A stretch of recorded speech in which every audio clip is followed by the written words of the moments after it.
Welcome back to the Animal Highlight, everyone. This is season 4, where we're focused on animals and waste.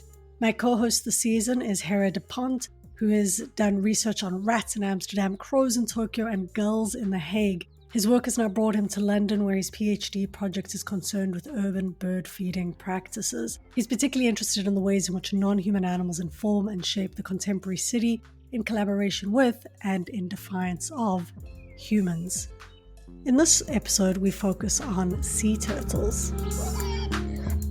Hi, Herre. We are officially more than halfway through your animal highlights, and today you're going to be speaking, I think, about an animal and a story that many of us can appreciate. So why don't you take it away? Yeah, hi, Claudia. I think this is one of those episodes that I feel like everyone knew was coming because, I feel like when we talk about animals and waste, we can't really not speak about plastic. So for this episode, I wanted to take a dive, pun intended, into the world of single-use plastic and turtles specifically. But before I do that, I would like to also tell you a little bit about a specific video game which I've been playing recently. It might sound like a bit of a stretch, but trust me, it'll make sense eventually. Because recently I've been playing this video game called Dave the Diver, which is a game in which you play as Dave, who is a somewhat clueless middle-aged man who becomes a diver in an idyllic tropical oceanic hole that is just full of coral, fish, squid, and other wildlife. And while diving, Dave encounters fantastical creatures such as mermaids and squid the size of freight ships. But he also engages with animals from real life, like the grey triggerfish, clownfish, the poor beagle shark. And the game even provides players with bits of information about the fish that you encounter. So, for example, this game has taught me that ice fish, who look a bit transparent, are transparent due to the fact that they have no hemoglobin in their blood. What? There are fish that are transparent? Yeah, well, I think a lot of deep sea fish are transparent. And That's true, yeah. And apparently that has to do with like hemoglobin. I didn't even know that was possible. So are ice fish like deep sea fish? I am not quite sure if they're deep sea fish. They are Arctic, at least. Anyway, despite its scientific accuracy, the politics of this game are somewhat confusing to me. Some aspects of the game are premised on conservation and protecting vulnerable marine species, but the main purpose of the game is to kill marine life. You see, Dave is not only a diver by day, but by night he runs a floating sushi restaurant near this diving hole. His head chef is dedicated to serving every single fish that exists to the customers. And to do so, Dave needs to go in and collect as many fish as he can, dead or alive. It really doesn't matter. Yuck. Why would I want like a dead fish for dinner? I don't want fish for dinner anyway, normally, but this idea that you're going to go out and find dead fish for dinner. Anyway, sorry. In Dave the Diver, it's all very normal. But the objectives of the game seem pretty clear. You kill and eat sea life to broaden the culinary culture, and, above all else, you have to make a profit. And this just seems to contradict conservation goals. So while playing this game, I encountered some fragments of a plastic bag. I followed them around, and I came across a distressed leatherback turtle that Dave, without question, wanted to rescue. After wrestling with the erratic turtle for a bit, the animal coughed up a plastic bag, and Dave then reflected on the impacts of discarding plastic in the ocean by saying, "Who would throw something like this into the sea?" As he parted ways with the turtle, but he swam away with his pocket still full of dead sea life. This digital fiction reminded me of a very similar and real case that was caught on film in 2015.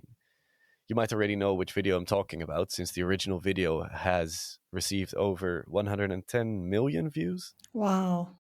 It is so many views. I compared it to the royal wedding, for example, of Prince William and Kate, and that had 49 million views. That was 12 years ago. So it has even more than the royal wedding. It is, yeah. This turtle's an influencer. So in this video, Christine Wegener and her team are studying migratory patterns of the olive ridley sea turtle, and their team caught a male turtle near Costa Rica. Upon closer inspection, though, they noticed that there was something sticking out of his nose, just a tiny bit of brown, a bit wrinkly stuff, which they first thought it was a worm, but it turned out it was a plastic straw. Mm. And most likely what they think happened is that this turtle has eaten the straw, realized that it could not digest it, regurgitated it, and on the way back up, instead of going out of its mouth, it lodged itself into its nasal cavity. The team realized that they were hours away from a vet, so they just had to take it upon themselves to remove the straw using nothing but a pair of pliers. And they recorded everything of this. This 8-minute video is very hard to watch, I think. Because over and over, the team grabs at the end of the straw and pulls it. The straw seems to be lodged impossibly tight in the turtle's nose, because the turtle closes his eyes and he utters heartbreaking sounds of pain as streams of blood trickle from his mouth. And bit by bit, more and more of the straw becomes visible. And then one last yank, and with a sneeze-like sound, the turtle finally breathes again. Yeah, it's a horrible video. I remember watching it, and the pain is just so obvious. It is quite an excruciating video to watch. Yeah, I had a tough time editing or writing the script as well, because I had to rewatch the video a couple of times, which I just don't like to do. And at the end, the camera focuses on the pliers holding the shriveled brown straw, which actually has become bent in the same shape as the turtle's nasal cavity. But plastic impacts olive Ridley sea turtles in other ways. Because straws only make up less than 1% of all plastic waste in the world's oceans. By far, the most problematic and prevalent plastic in the ocean is fishing gear. 46% of plastic waste in the Great Pacific Garbage Patch actually consists of fishing gear. And this is an enormous problem for olive Ridley sea turtles. Grates, nets, traps, wires, and other fishing waste ends up drifting through the ocean. And of course, they're made to withstand the elements. They're made to be used on sea. And so they don't really break down as quickly until it just ends up trapping an unsuspecting sea creature. Olive Ridley sea turtles, to tell you a little bit about them, they're born on beaches in massive breeding events called arribadas, where they, together with thousands of other baby turtles, crawl out of their eggs towards the sea. These arribadas tend to be mainly in Costa Rica and the coast of Odisha in India. And I think they're in other spots as well, but these two are just known to be so massive. And despite it being common for these beaches to have 11 million eggs per nesting season, many turtles either do not hatch or are predated on shortly after hatching or even before hatching. But if they do make it through this challenging phase, grown olive Ridley sea turtles feed on urchins, crabs, jellyfish, and other, I would say, relatively easy targets for those olive-colored reptiles. They can live to be about 30 to 50 years old, or at least that's what they guess, because this often doesn't happen, actually. Because they can only achieve this if they successfully avoid the challenges that the fishery industry has laid out for them. You see, when these turtles, when they reach maturity, they live a solitary life. They spend most of their time in either reefs or in the open ocean, hunting completely by themselves until it's breeding season, for which they migrate hundreds of kilometers, just all the way to these specific beaches where they hatch themselves, of course. But this solitary open sea lifestyle also brings them at risk. Over the span of 18 years, research has shown, 1.5 million olive Ridley sea turtles died as just a result of bycatch. And then we're not even speaking about turtles getting tangled in nets, in fishing line. A lot of this plastic ends up just being tossed into the ocean by fishing ships after they've done using it. And yet, people consider plastic straws, not fishing gear, to be the turtle's biggest enemy. After the video of the turtle with the straw in its nose, various global chains such as Starbucks and McDonald's, but also some national governments, pledged to stop using plastic straws immediately. There may be different reasons for companies to shift to paper straws. Maybe giving up plastic straws was simply an easy or a cheap change to make.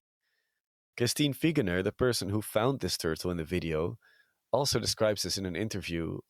She says straws are a gateway drug for conservation, as it gives people and companies a small task that might ease them into bigger changes. A more negative or maybe more realistic take is that swapping out plastic straws is a form of greenwashing, of course. Companies want to be regarded as environmentally friendly, and swapping plastic straws for paper straws offers a very cheap and easy way to boost their image and to say, hey, we're doing the good thing. But I think a large part of why this video proved to be so effective is just because it was a turtle. This video, and same as the turtle rescue section in Dave the Diver, just proves that turtles have charisma, and charisma activates people. It reminded me of this article by, I think it was made by Jamie Lorimer in 2007. He argues that non-human charisma provides, and I quote, the vital motivating energy that compels many people to get involved in biodiversity conservation. The olive Ridley sea turtle in the video, just like the leatherback turtle in Dave the Diver, just have a certain charisma which evokes sympathy, and this sympathy then has the potential to lead to action. One video led to a worldwide debate on plastic straws, which tells us one thing: stories clearly matter. But in a way, this also is a bit saddening. Because what of the millions of animals that perish off camera? What about turtles, the fish, the birds, all the other animals that die due to the countless forms of waste that still end up forming a life-threatening risk to animals? And I mean, I can't believe I'm quoting Joseph Stalin on this podcast, although it's not entirely sure whether he was the first to coin this quote. But the quote goes, "A single death is a tragedy. A million deaths is a statistic." And even though the olive Ridley sea turtle didn't die, his suffering sparked worldwide outrage and action, of course, while plastic-wrapped single-use products continue to cause suffering and deaths of millions of other animals every year. And maybe that's just what we need. Maybe we need more charismatic ambassador animals pushing stories and humans collecting those stories. Whether we tell these stories on YouTube, in video games, in news articles, or, dare I say it, in podcasts, stories clearly matter. Yeah, stories definitely matter. And yeah, the politics of waste here are so clear. I've always found it quite remarkable. There's all these like memes about straws, you know, how people don't use plastic straws to save fish while you eat fish who die in plastic. Like the plastic on plastic politics in the oceans is just quite startling. I mean, you learn that most of the plastic in the oceans is driven by and comes from the fishing industry. That can't help but make you a little irate, because it does sometimes feel like plastic straws. I mean, it's wonderful. I think it's really wonderful and heartening to see how quickly people can jump on to something and see that it's significant and important and actually act and behave. I rarely see people using plastic straws nowadays. So this proves to me that change is possible, and change can happen quite quickly when people are motivated to change. But at the same time, like you say, there is this concern that you think, okay, well, I no longer use plastic straws, so my work here is done. But when you consider that, what was the statistic? You said plastic straws make up how much of the plastic in the ocean? Not even 1%. Not even 1%. And still, 1% in an ocean is a massive amount. But still, when you consider that almost half of the plastic found in the oceans is not from landfills, it's not from land mass waste making its way into the oceans, which I think a lot of us imagine. It's directly from the fishing industry, often dumping fishing nets, entangling fish and other wildlife like turtles and dolphins and whales in these massive nets. It's the politics of plastic are really quite fascinating. Yeah, and they're so obvious because we know this. We have the statistics. It wasn't difficult for me to find these numbers. And yet we're not really doing anything about it. I guess the one thing is one feels kind of in my realm of control, right?